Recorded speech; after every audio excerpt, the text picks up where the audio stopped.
할렐루야.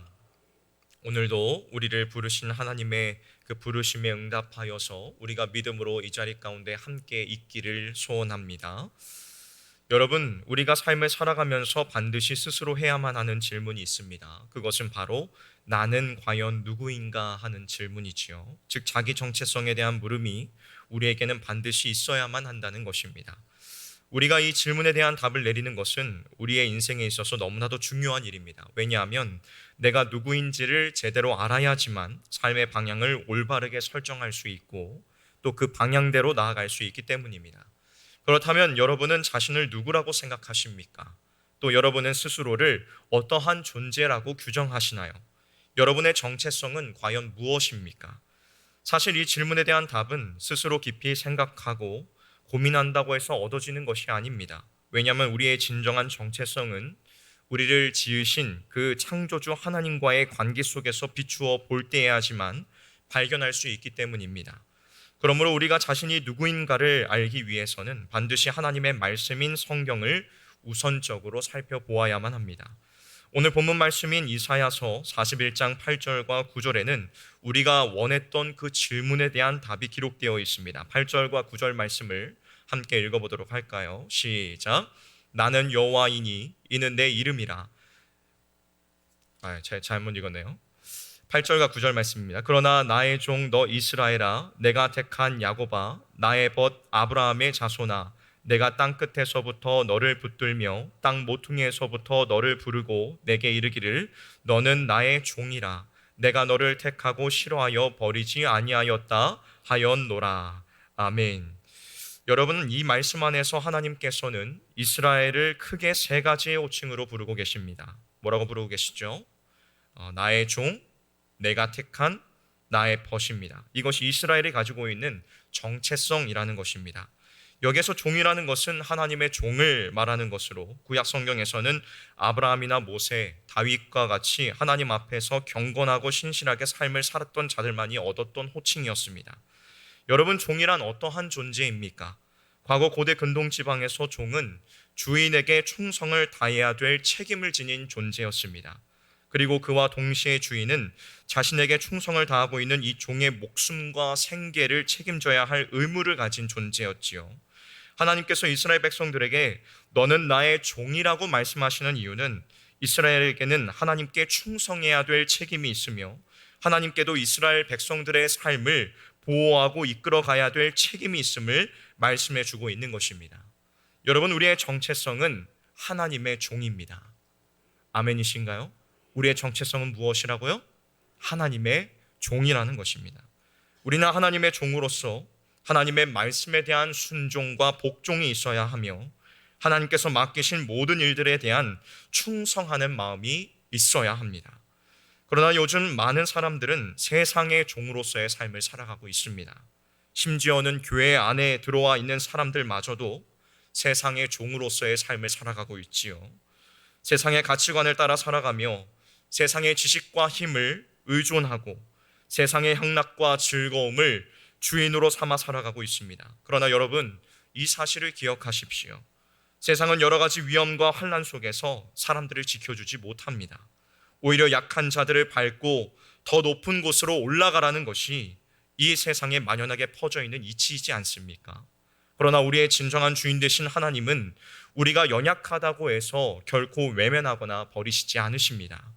하나님께서는 그분의 종된 우리를 지키시고 보호해 주십니다. 우리가 하나님의 종이라는 이 정체성을 기억할 수 있기를 원합니다. 하나님의 말씀에 순종하고 그분이 맡기신 모든 일들에 충성함으로 아브라함과 모세, 다윗과 같이 하나님 앞에 인정받는 종이 되는 저와 여러분들이 되시기를 주님의 이름으로 간절히 축원합니다. 다음으로 하나님께서는 이스라엘을 향하여 내가 택하였다라고 말씀하고 계십니다. 뭐라고 말씀하고 계신다고요? 내가 택하였다라고 말씀하고 계십니다. 하나님께서는 이스라엘 민족을 선택하여 부르셨습니다. 이것은 그들이 다른 민족보다 뛰어나고 더 위대했기 때문이 아니었습니다.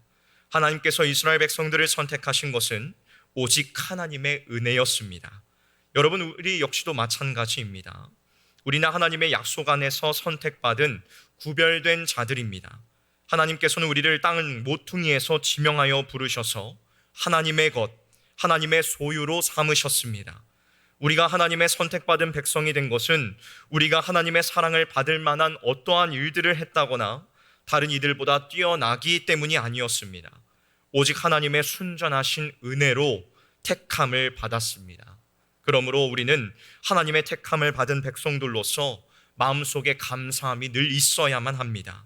오직 은혜로 우리를 부르시며 끝까지 우리를 향한 인자와 자비를 베푸시기를 그치지 않으시는 그 하나님으로 말미암아 감사함이 넘치는 저와 여러분 우리 모두가 되기를 주님의 이름으로 간절히 축복합니다. 세 번째로 하나님께서는 이스라엘을 향해 내 벗이라고 말씀하십니다. 뭐라고 말씀하신다고요? 내 벗이라고 말씀하십니다. 여기에서 벗이라는 이 말의 원문은 사랑받는 자라는 의미를 담고 있습니다. 사랑하는 성도 여러분, 하나님께서는 저와 여러분을 사랑하십니다. 그 사실을 믿으십니까? 그렇다면 하나님께서 우리를 사랑하신다는 그 증거는 무엇입니까? 그 증거는 하나님의 유일하신 아들 독생자 예수 그리스도를 이 땅에 보내주시어서 저와 여러분을 위한 희생 제물로 삼으셨다는 점에서 그 증거가 드러납니다. 하나님께서는 허물과 죄로 인하여 죽었던 우리를 영원한 둘째 사망에 처하여 구원의 여망조차 바랄 수 없었던 그러한 비참함 속에 있는 죄인인 우리를 구원하시기 위하여 하나뿐인 아들 독생자 예수 그리스도를 이 땅에 보내주셨습니다. 그리고 예수님이 십자가에 달려 죽으심으로 우리는 죄와 사망의 권세로부터 건짐을 받았으며 하나님의 사랑을 받는 그분의 백성이 되었습니다. 이것에 대하여 사도 바울은 로마서 5장 8절에 이렇게 증언합니다. 우리가 아직 죄인 되었을 때에 그리스도께서 우리를 위하여 죽으심으로 하나님께서는 우리에 대한 자기의 사랑을 확증하셨느니라. 사랑하는 성도 여러분, 우리 각 사람은 하나님의 사랑을 받는 자들입니다. 한번 따라해 볼까요? 나는 하나님의 사랑을 받는 자입니다. 내가 어떤 사람이라고요? 하나님의 사랑을 받는 자입니다. 옆에 계시는 분에게 이렇게 얘기해 볼까요? 당신은 하나님의 사랑을 받는 자입니다. 아멘. 사랑하는 성도 여러분, 우리 각 사람은 하나님의 사랑을 받는 자들입니다. 그러므로 누구든지 무시해서는 안 되며 미워해서도 안 됩니다. 우리 모두가 하나님의 사랑을 받고 있는 하나님의 백성이라는 사실을 기억하면서 서로 사랑으로 세워가는 공동체가 되기를 소원합니다. 옆에 있는 분들을 한번 바라보십시오. 얼마나 사랑스럽습니까? 사람은 사랑의 대상이지 절대로 미움의 대상이 아닙니다. 사랑으로 하나 되는 우리 성실교회가 되기를 주님의 이름으로 축원합니다. 서로 하나님의 사랑을 나누며 주 안에서 함께 기쁨을 누리는 저와 여러분이 되시기를 주님의 이름으로 축원합니다. 지금까지 함께 나누었던 내용들을 함께 정리해 보도록 하겠습니다. 한번 테스트를 한번 해봐야죠. 오늘 우리는 이사야서에 나타난 우리가 가진 정체성에 대해 함께 살펴보았습니다. 여러분, 우리가 가진 정체성이 무엇이라고 말했죠? 첫 번째는 하나님의 종이다 라는 것이고, 두 번째는 택함을 받은 백성이다 라는 것입니다. 우리가 뭐 잘해서 택함을 받았나요? 여러분들이 뭔가 하나님께 열심히 봉사하고 그동안 믿어왔기 때문에 택함을 받은 건가요? 아닙니다.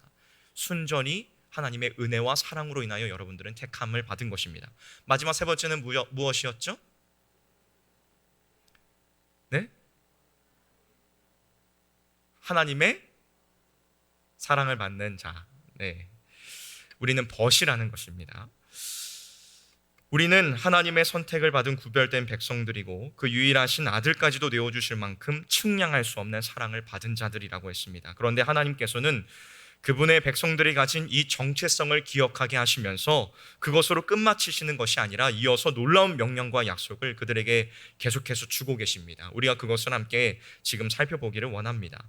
하나님께서 그분의 백성들을 향하여, 그리고 오늘 저와 여러분들을 향하여 주시는 명령은 두려워하지 말며 놀라지 말라는 것입니다. 하나님께서 오늘 우리에게 무엇을 명령하고 계신다고요? 두려워하지 말며 놀라지 말라는 것입니다. 오늘 본문인 이사야 41장 10절 말씀을 우리가 함께 읽어보도록 하겠습니다. 잘 아는 말씀이지요. 우리가 잘 외우는 말씀입니다. 시작.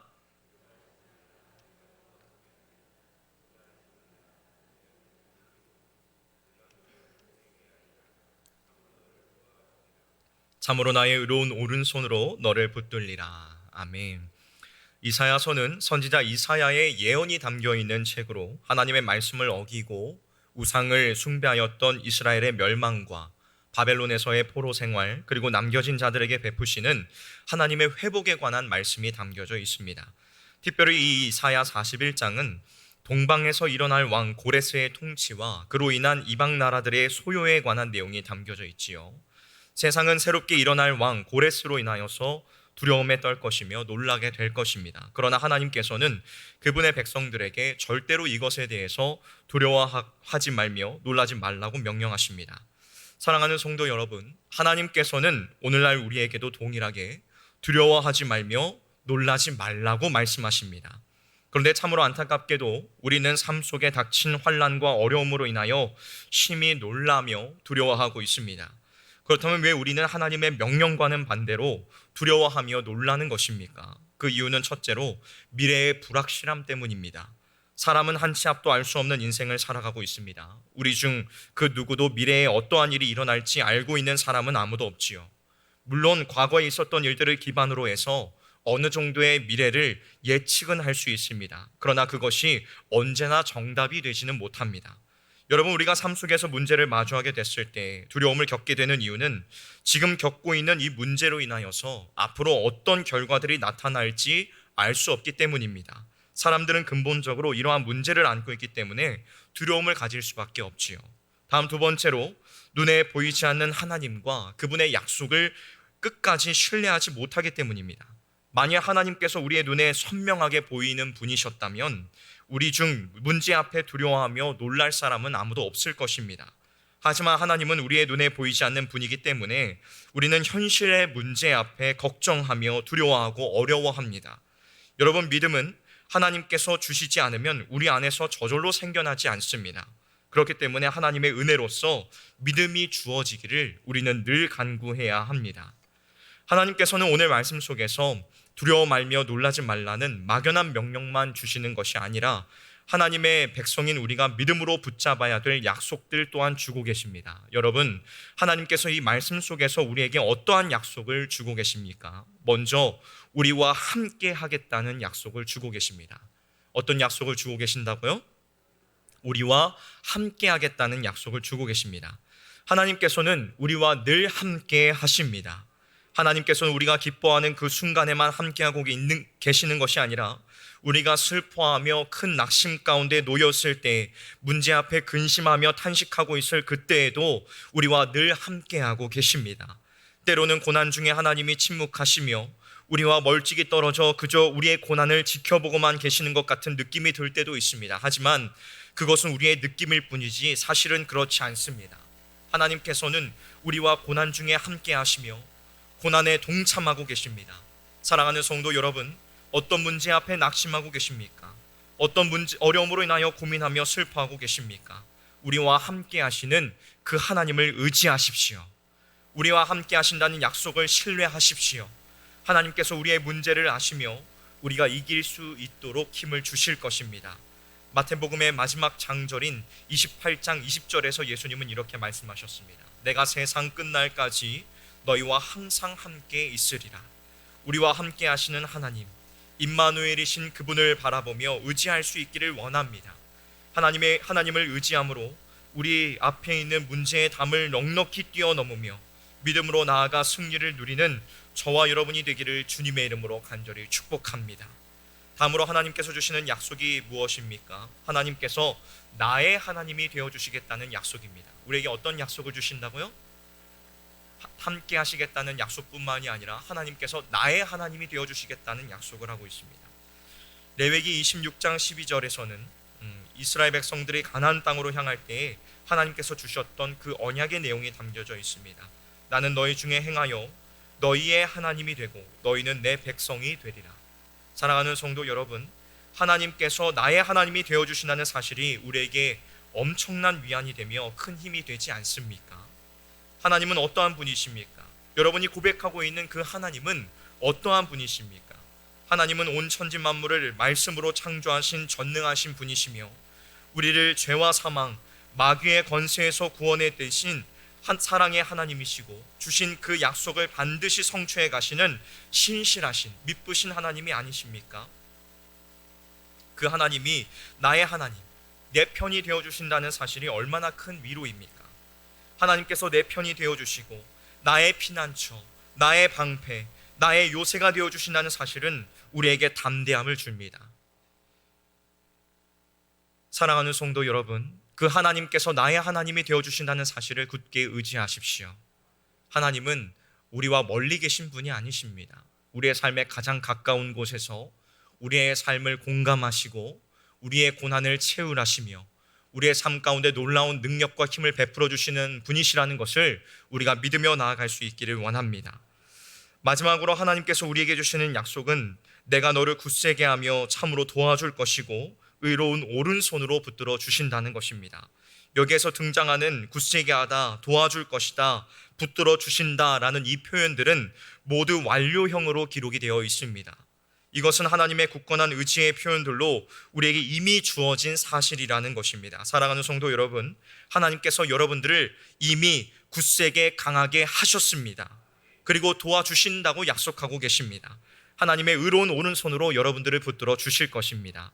이미 우리에게 주어진 이 놀라운 사실들 안에서 참된 위로와 힘을 얻는 저와 여러분이 되시기를 주님의 이름으로 간절히 축복합니다.